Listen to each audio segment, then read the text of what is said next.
महमूद, मैं नमाज पढ़ रही हूँ। तुम फोन और दरवाजे की घंटी पे ध्यान रखना। ठीक है, तुम भी ना। अरे, ये यहाँ पे क्या कर रहा है?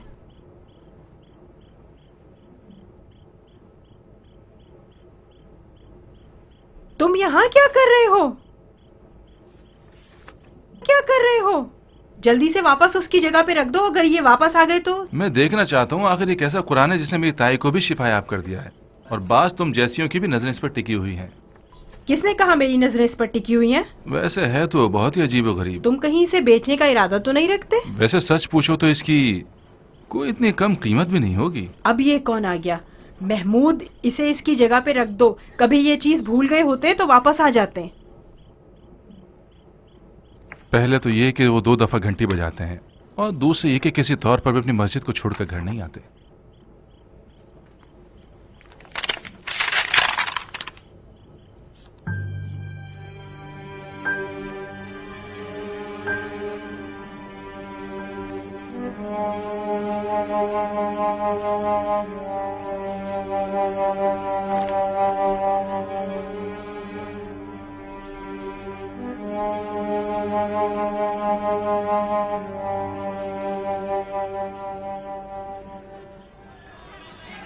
मुझे तुम्हारे चचा से बात करनी होगी। मुझे उनसे मिलना होगा रामी। अगर मुझे कहीं दिखे तो मैं दोनों की तरफ से माजरत कर लूंगा। आप दवा खाएं। मुझे उनसे कोई हल मांगना होगा, कोई दूसरा हल। हम दोनों के इस घर से जाने के अलावा अगर हम दोनों चले जाएं और कोई आफत आ जाए इस घर में, तो रामीन, फिर फरीदा, उसके बच्चे, शाहीन, और वो मेरा बदबख्त धोखा खाया हुआ शौहर। डॉक्टर का नाम भी क्यों नहीं ले लेती आप? क्योंकि ना ही वो आपका शौहर है और ना आपके खून से। चाचा कुछ भी नहीं कर सकते। अगर वो कोई दूसरी राह बता भी दें तो मैं आपसे यही कहूंगा कि कोई फ़ायदा नहीं। ये एक तल्ख हकीकत है अम्मी, हम अकेले आए हैं और हमें अकेले ही जाना होगा। मतलब तुम अभी अपना बोरिया बिस्तर लपेट के जा सकते हो? यानी आपको नहीं पता कि मैं सालों से अपना बोरिया बिस्तर लपेट के चले जाने की फिक्र में हूं? मगर तुम नहीं गए। तो जाहिर है मैं आपकी वजह से मजबूर था, क्योंकि आपके सिवा मेरा कोई नहीं था। अम्मी जान, तोहमत लगाना मतलब भाई बहन को बेच देना। सिर्फ अपनी ही फिक्र में रहना यानी माँ बाप को बेच देना।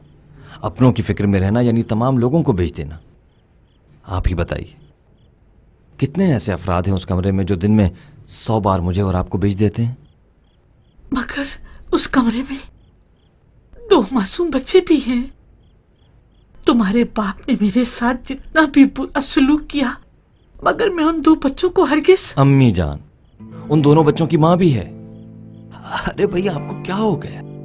कल तक तो आप कहती थी इस घर में अच्छाई क्या रह गई है, अब कह रही है मेरा धोखे में आया हुआ शौहर। सच बताइए, क्या मेरे बाप का बख्त बुरा है या वो किसी के धोखे में आ गए? जो शख्स सुबह से शाम तक अपनी हुकूमत की मेज पर बैठा रहता है और लोगों का बख्त बिगाड़ने के लिए सिर्फ अपनी मनमानी करता रहता है। मुझे तुम्हारी मदद ही नहीं चाहिए। उठो, जाओ जाओ, यहां से चले जाओ। अब जबकि हमारे दरमियान खुदा रसूल की बात आ गई है, बजाय रहम दिल होने के बेरहम होते चले जा रहे हो। जाओ, यहां से चले जाओ। आपका जो दिल चाहे वो कीजिए, मगर बस इतना याद रखिए, अगर खुदा से ज्यादा ममता का प्यार दिखाएंगी तो मुमकिन है आपकी ये दिलसोजी की आग आपके अपने पांव भी जला दे। दवा खाएं और आराम करें।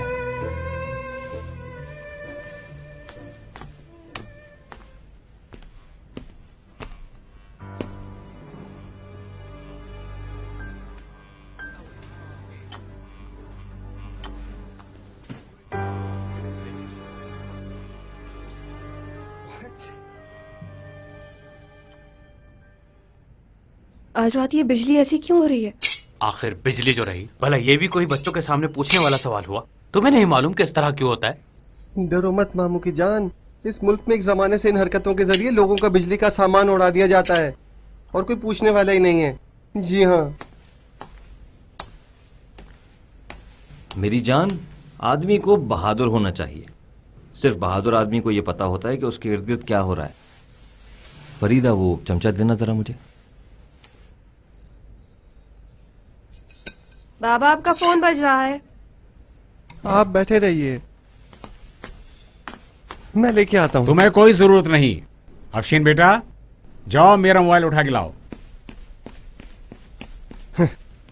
पता नहीं कब तक हमें न किए हुए कामों का खमियाजा भुगतना पड़ेगा। तुम जितना ज्यादा जी हुजूरी करोगे उतना ज्यादा साबित करोगे कि तुम्हारी दाढ़ी में कोई तिनका है। हमारी दाढ़ी कब थी जिसमें तिनका होगा भाईजान? अरे पप्पू साहब, तो फिर जी हुजूरी और खमियाजा भुगतने की भी कोई दलील नहीं है तुम्हारे पास? आपसे क्या वास्ता इसका? हमने फिर जरा सा मुस्कुरा के क्या देख लिया? आपने सारा किस्सा हम पे ही थोप दिया।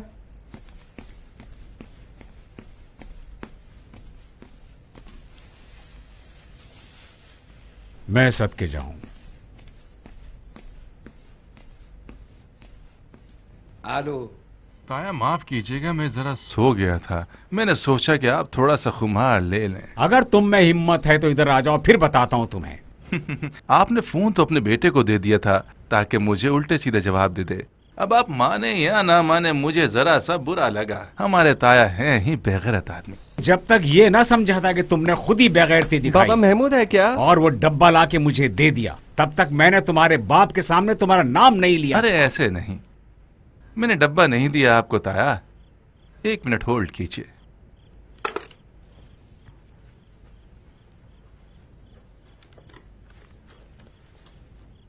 तायाजान, फोन आपके पास है ना? हाँ, वो खुदा ने आपके हिस्से में डाल दिया है ताया। जनाब, उसकी बातों के धोखे में मत आइएगा। डब्बा उसके घर का ही है। मैंने बाबा जान की मेज पर रखा हुआ कुरान देख लिया। एक ऐसा कुरान कि जब उसे देखो तो इंसान के रोंगटे खड़े हो जाते हैं। एक ऐसा कुरान जिसके आखिर में 30-40 आलिम और इमाम ज़माना का दीदार किए हुए मोमिनों के दस्तखत हैं। मेरी छोटी माँ ने अनजाने में वो कुरान वहां से उठा के उसकी जगह डब्बा रख दिया था। अलबत्ता मेरी छोटी माँ ने नहीं, ताया जान, असल में उसी खुदा ने। अगर शक है तो शाहीन और डॉक्टर से पूछ लें जो पहले से हर चीज से वाकिफ थे। बहुत गलत किया आपने कि अपना मोबाइल बंद कर दिया और मुझे अपने बाप को बेचने वाले बेटे के सुपुर्द कर दिया।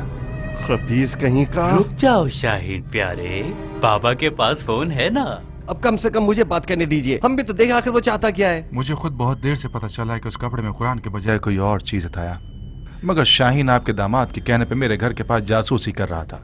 उसने मुझे वापस जाके वो कुरान लाने नहीं दिया, सिर्फ तुम्हारे बदल जाने के खौफ से कि कहीं तुम उनकी मीरास फकीरों और जरूरतमंदों को ना दे दो और मस्जिद ना बना लो। दरअसल खुदा नहीं चाहता था ताया, खुदा और वही मेज वाला कुरान जिसने तुम्हारी बीवी को शफा दी और अब जल्द या बदेर से तुम्हारा किस्सा तमाम करने वाला है।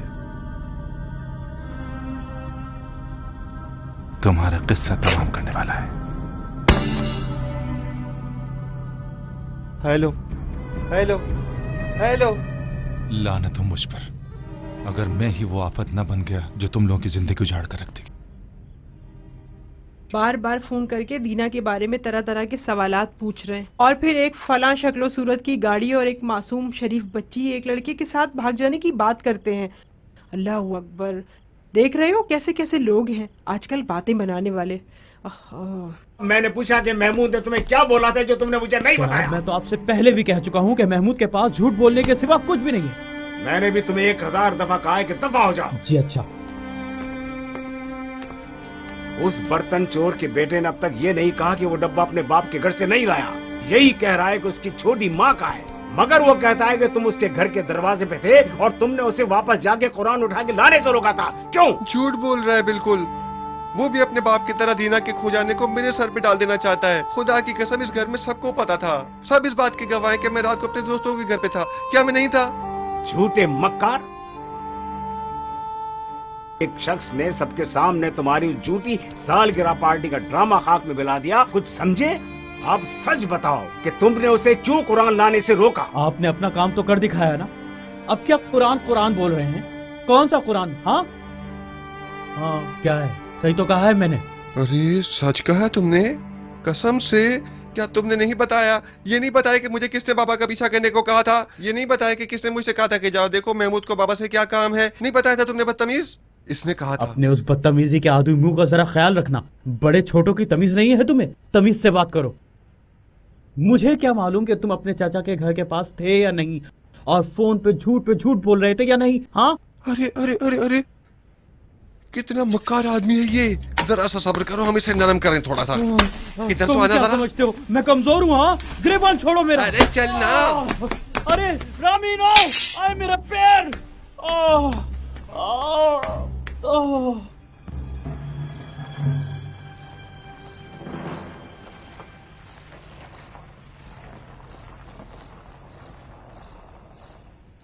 अरे लगता है तुम भी मेरी तरह थक चुकी हो। आखिरी स्टॉप है, उतर जाओ।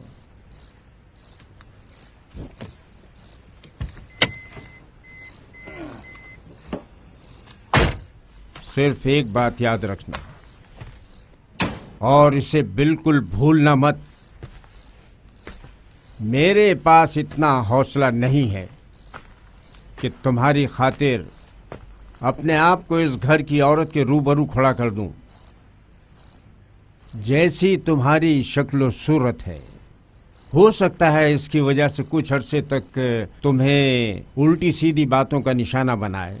तो कोशिश करो कि इन 2-3 दिनों में जब तक तुम इस कबाड़ खाने में हो, तुम्हें जो भी कहे इसके खिलाफ बात मत करना। क्या मेरे कपड़े बहुत नामुनासिब हैं? मैं तुम्हारे नामुनासिब हुलिये की बात कर रहा हूँ। आओ। अरे अस्सलाम वालेकुम साहब, आप आ गए? वालेकुम अस्सलाम। तुम फिर मेरी बीवी की गाड़ी लेकर बाहर जा रहे हो? नहीं साहब, मैं तो बीबी साहिबा की एक दोस्त को घर छोड़ने जा रहा हूँ। बीबी साहिबा की दोस्त कौन है? उनकी दोस्त है कोई। जाओ। कहाँ रह गई? आओ ना भाई। अस्सलाम वालेकुम जनाब, कैसे हैं आप? अस्सलाम वालेकुम, कैसी हैं आप? आपने तारुफ नहीं करवाया जनाब? तारुफ? हाँ, नहीं कराया। मोहतरमा डॉक्टर दुर्मनिश हैं और ये है गुमशुदा। गुमशुदा? हाँ, मतलब कुएं की गुमशुदा।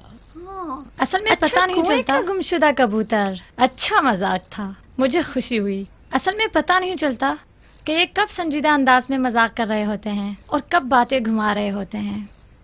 हिंगामा ने मुझे अब तक नहीं बताया कि कोई ऐसा कुएं का कबूतर भी इनके इर्द गिर्द घूम रहा है, दूर के रिश्तेदारों में से है।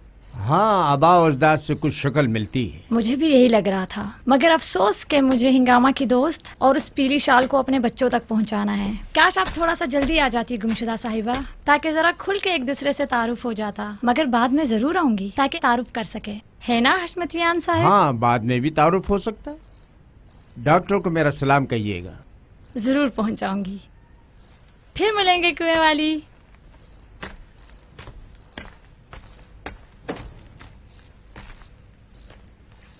क्या है, तुम समझती हो कि सिर्फ तुम्हारा ही दिमाग चकरा रहा है? कुएं वाली, ऊपर आओ।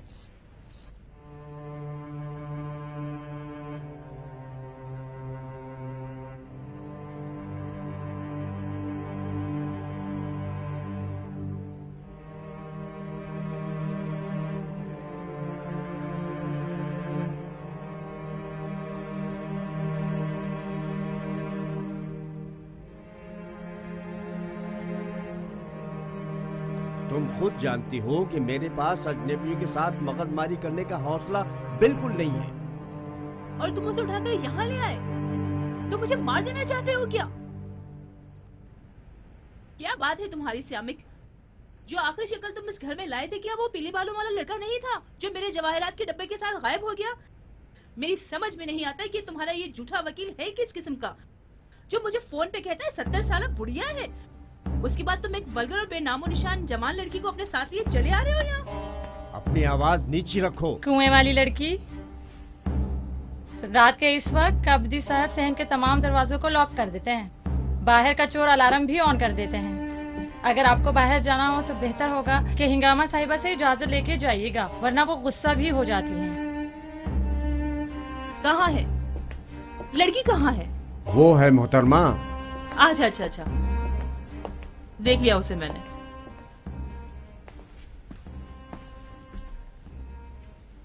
तुम यहाँ किस लिए खड़ी हो? जाओ अपना काम करो। जी अच्छा बीबी साहिबा। और तुम मेरे साथ यहाँ आओ। सही से चलो, रुको यहीं। हाँ, यकीनन ये किसी हसब नसब वाले इज्जतदार घराने की है। गौर से देखो इसे। घूमो, एक चक्कर काटो जरा। मैं तकरीबन इस पर मुतमईन हूँ कि कोई लाखों करोड़ों की जायदाद का मामला होगा जब इस जैसी लड़की को मारने की ठानी होगी। घूमो ना। ये कोट किस बेढंगे इंसान ने तुम्हें पहनने के लिए दिया है? अपने हाथ ऊपर उठाओ। ओह, ये क्या है? बात सुनो हिंगामा साहिबा, इसको सिर्फ 3 से 4 दिन यहाँ रहना है। इसके बाद जब इसका फैसला हो जाएगा तो फिर पहले तो मुझे ये देखने दो कि हम 1 आध घंटे भी यहाँ साथ रह सकते हैं या नहीं। मतलब तुम ये कहना चाहती हो कि तुमको कुछ भी याद नहीं आ रहा? कोई नाम, कोई रिश्तेदार? कैसा दो टोक जवाब दिया। तो जाहिर सी बात है, क्योंकि काफी हद तक ये कुएं में बैठी रही है।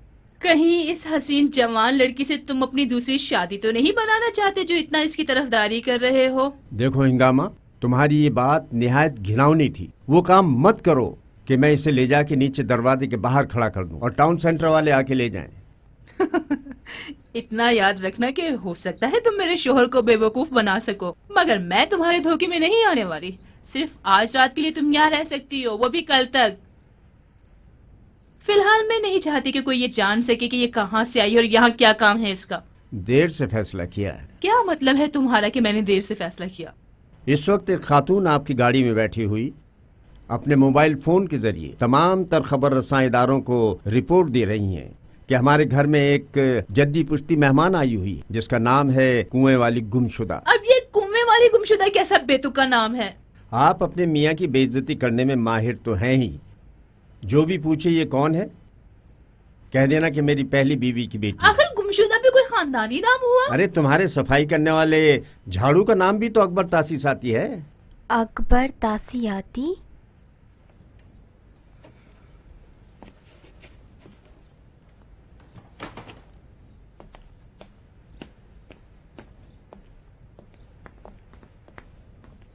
कहाँ जा रहे हो इतनी सुबह सुबह? तुम जाओ सो जाओ। क्या दीना के ठिकाने का कुछ पता चला आपको? इसका दीना से कोई वास्ता नहीं है। मुझे ये साबित करना है कि जो मुझसे कहा गया इस पर मुझे यकीन है।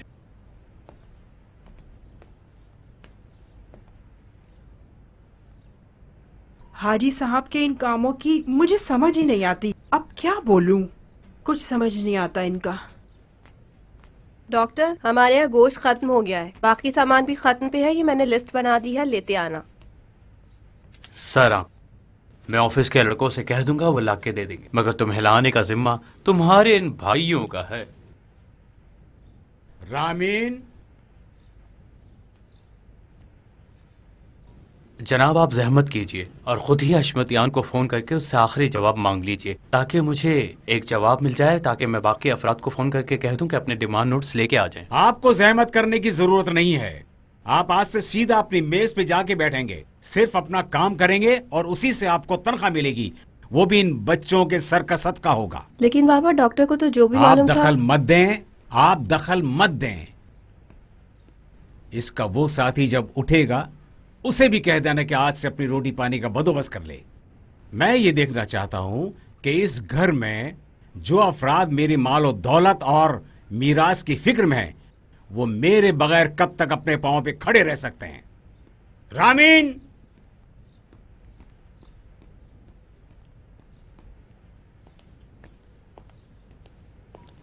इस तरह से तो आप ये कहना चाहते हैं कि आपने आसमान से नाजिल होने वाली आफत को मान लिया है। आफत तो वैसे भी आ सकती है कभी भी, मगर इस बार मैं बैठकर ये देखना चाहता हूं कि ये आफत आसमान से आती है या जमीन से।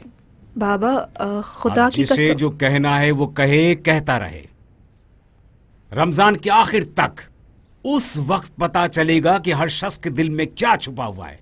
अब तुम लोग कुछ भी कर लो, मैंने ये फैसला कर लिया है कि मैं वो काम करूंगा कि तुम लोग मजबूर हो जाओ कि ये और इसकी वो खपती माँ और उस खलील साहब के खुदा और मेरे दरमियान किसी एक को चुन लो।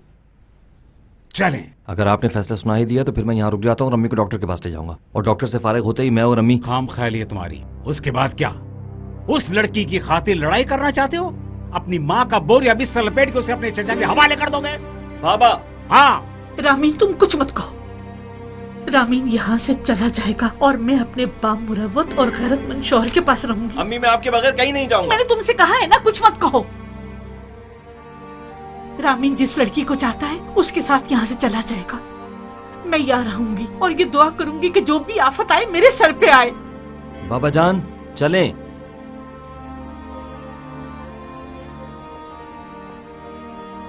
तुम इस घर में रहो और अपनी दुआ मांग लो। तुम्हारा बेटा आज से कहीं नहीं जाएगा, वो मेरे साथ है, क्योंकि तुम दोनों का तार एक दूसरे से जुड़ा हुआ है। अब क्या होगा? तुम तो सिर्फ बैठोगे, तमाशा देखना चाहते थे। तुम दोनों इस घर में रुकना चाहते हो ताकि मेरे उस भाई की नुमाइंदगी में सबके दिलों को बदलो। वाह! चलो चलते हैं। बेगैरत आदमी, ये क्यों नहीं कहते कि उस लड़की की खातिर अपनी जबान से फिर गए?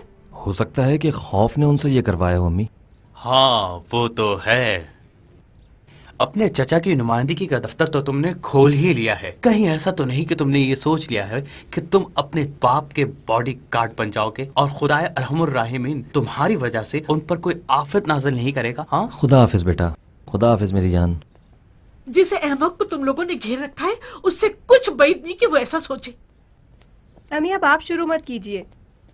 वो डब्बा चचा का ही था और उसका शाइन से भी कोई ताल्लुक नहीं है। तुम यहाँ क्यों खड़े हो? अब किस लिए जाऊं? क्या उस सदके के लिए जो महीने के आखिर में मेरे कशकुल में फेंक दिया जाएगा? अब क्या हो गया? इस खंडर में 2 मिनट के लिए भी हम सुकून से सो नहीं सकते? हाँ चलो बच्चों, बहुत हो गया कठपुतलियों का तमाशा। तुम क्या बोल रहे हो? तुम्हारे हाथ पांव नहीं बांधे मैंने, मुबारक हो। क्या कह रहा था ये आदमी? हाँ, फिर हंगामा मचाना शुरू कर दिया था इसने। मुझसे बात मत करो गिरगिट कहीं के। अम्मी आप इसे समझाएं। अगर तुम्हारी मुराद आदमी से तुम्हारा बाप है तो कल से तुम्हें उस आदमी के सहारे के बगैर रोटी कमानी है। अरे 1 मिनट, मसला क्या है आखिर? हमारा हाथ हमेशा सीने पे होता है और रामीन का हाथ कमर पे, मगर हर झगड़े के बाद हम सोने की लकड़ी कहलाते हैं और वही सगी औलाद शुमार होती है। ठीक है, कोई बात नहीं। मैं आज से एक मुनफरिद बिजनेस की तलाश में निकलूंगा, समझे? लेकिन फिर भी मैं जितना भी कमाऊंगा वो सिर्फ अपने ऊपर खर्च करूंगा, सिर्फ अपने ऊपर। समझते हैं कि बहुत छोटा कदम उठाया इन्होंने। हाँ, देख लूंगा मैं सब लोगों को।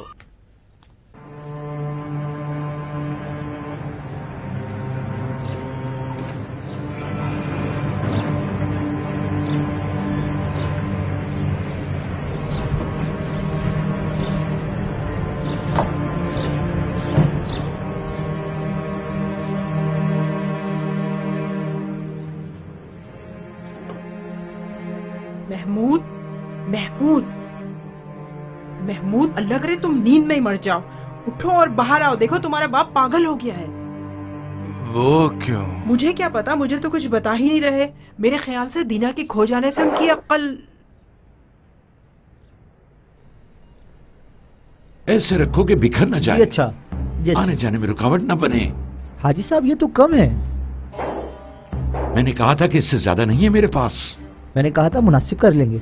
तो करो ना मुनासिब। मेरे पास जेब में एक फुटी कौड़ी भी नहीं है। अगर होती तो मैं इससे ज्यादा लकड़ियां खरीद लेता। कम से कम बच्चों के लिए तोहफा दे दीजिए। बाबा जान मैं आपसे बात कर रहा हूं। तुम्हें बरकत दे मेरे भाई। बाबा जान मैं आपसे बात कर रहा हूँ। क्या आपने सीढ़ियां बनाने का काम शुरू कर दिया है या घर को तोड़ ताड़ के छत बदलना चाहते हैं? ऐसा कुछ नहीं जो तुम और कोई और मेरा मजाक उड़ाए। अरे भाई साहब खड़े क्यों हो? बजाय इस पागल दीवाने को देखने के अपना काम करो।